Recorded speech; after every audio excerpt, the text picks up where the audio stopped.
Let me ask you something honestly. If I told you right now that you need $2 million to retire comfortably, would you feel excited? Or would you feel pressure? Because most people hear that number and think, okay, that sounds like a goal. But deep down, there's another thought. Is that even possible for someone like me?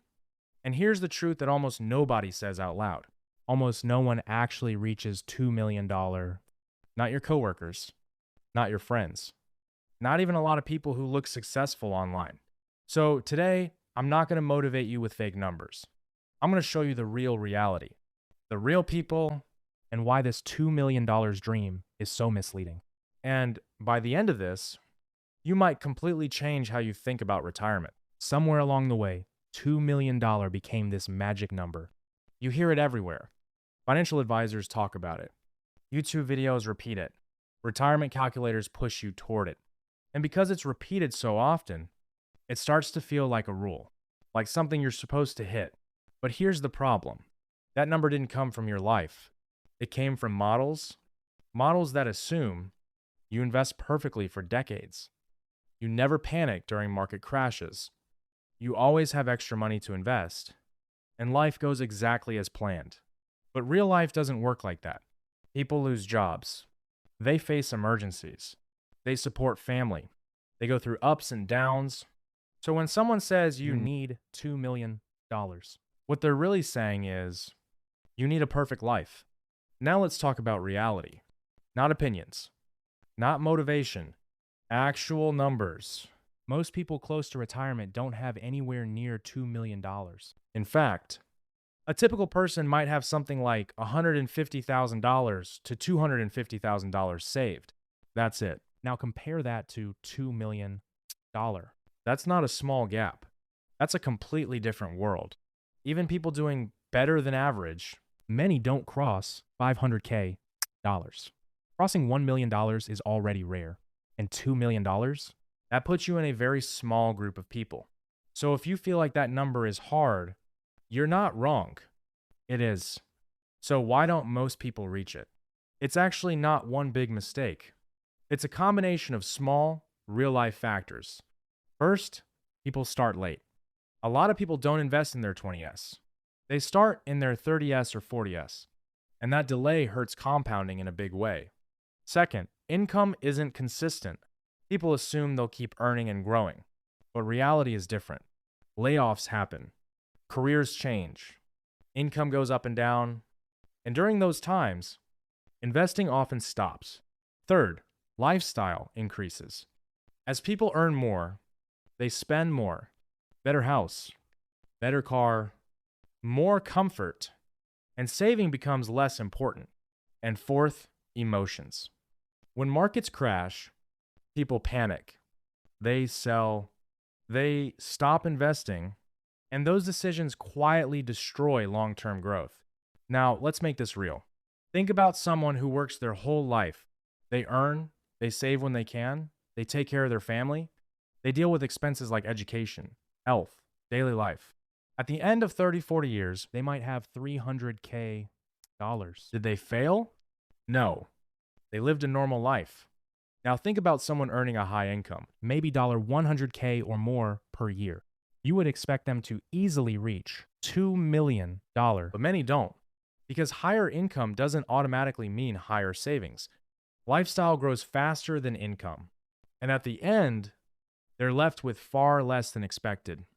And then there's a small group of people who actually do reach $1 million, even $2 million. But here's the interesting part. They don't look rich.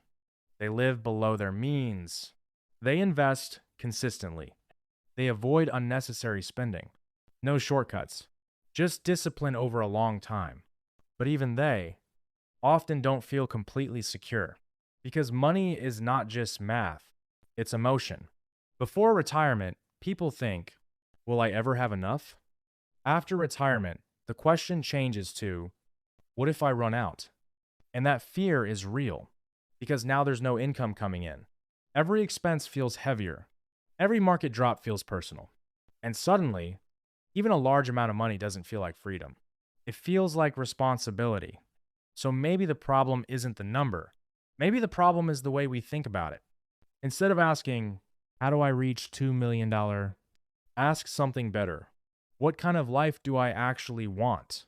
How much do I really need every month? What trade offs am I okay with? Because retirement is not about hitting a number, it's about building a life. So next time someone tells you, you need $2 million to retire, take a step back. Most people never reach that number. And even those who do still feel uncertain. So don't blindly chase a number. Understand your life, build your system, and focus on what actually matters. But there's something even deeper that most people completely ignore. And this might be the biggest reason why the $2 million idea feels so confusing. Because nobody talks about what happens after you reach a big number. Let's imagine something for a second. Let's say you actually did it. You worked for decades. You sacrificed.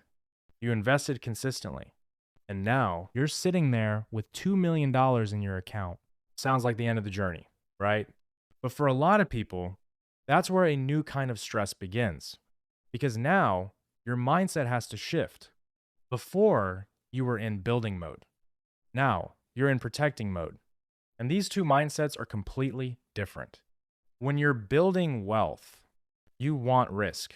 You want growth. You want the market to go up. But when you retire, you start thinking differently. Now, you're asking, what if the market crashes? What if inflation rises? What if I live longer than expected? And suddenly, the same system that helped you grow your money starts to feel risky.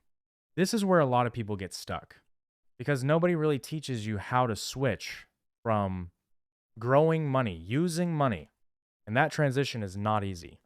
Let's talk about something called the 4% rule. You might have heard of it.